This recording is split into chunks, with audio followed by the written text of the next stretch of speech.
Good morning, dear children. In the last class, we have started a new chapter. Which was that? Yes, air around us. Now you all know that there is air around us. Dear children, is air a single substance? Till 19th century, it was believed that air is a single substance.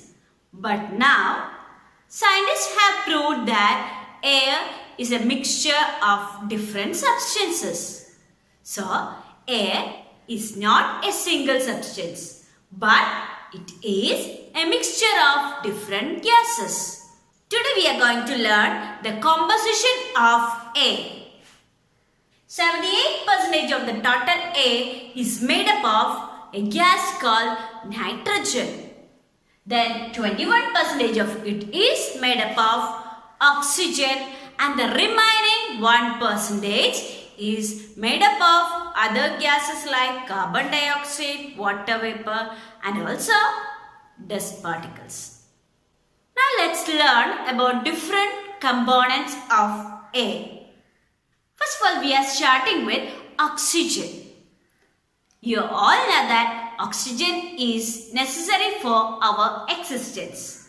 All living beings take in oxygen during respiration and give out carbon dioxide. So, oxygen is essential for our life. Is there any other use of oxygen? Yes, oxygen also helps in burning process. Let's do an activity. For this experiment, we have to take 2 candles. Fix both the candles on a table. Light both the candles.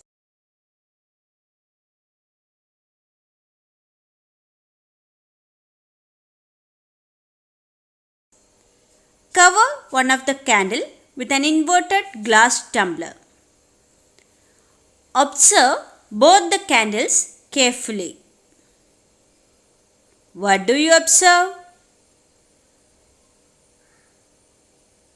One of the candles, which is covered with the glass tumbler, got extinguished after some times, whereas the other candle continues burning. Dear children, what did you understand from this activity? Here, the first candle turned off or extinguished when it was closed with the glass tumbler.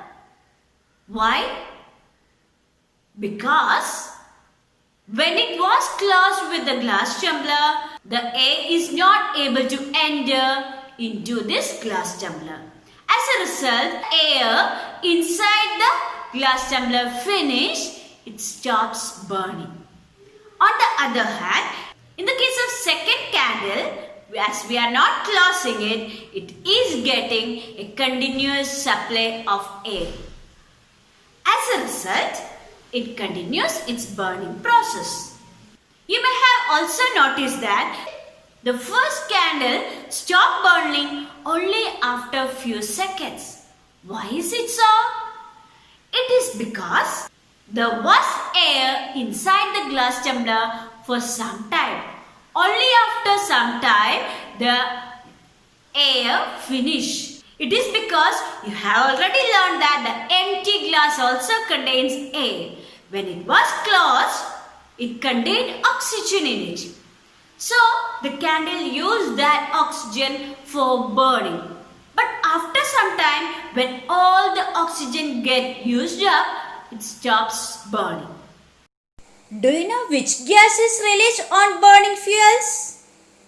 The gas released on burning fuels is carbon dioxide, which is the major gas present in air. It is nitrogen. Nitrogen constitutes 78% of air. What is the use of this nitrogen? Plants need nitrogen for their growth.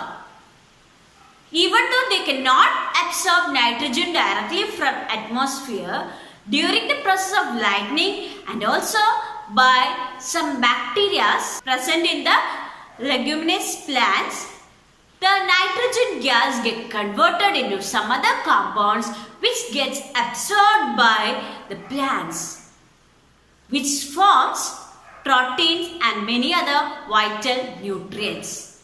So, nitrogen is essential for the growth of plants as well as animals.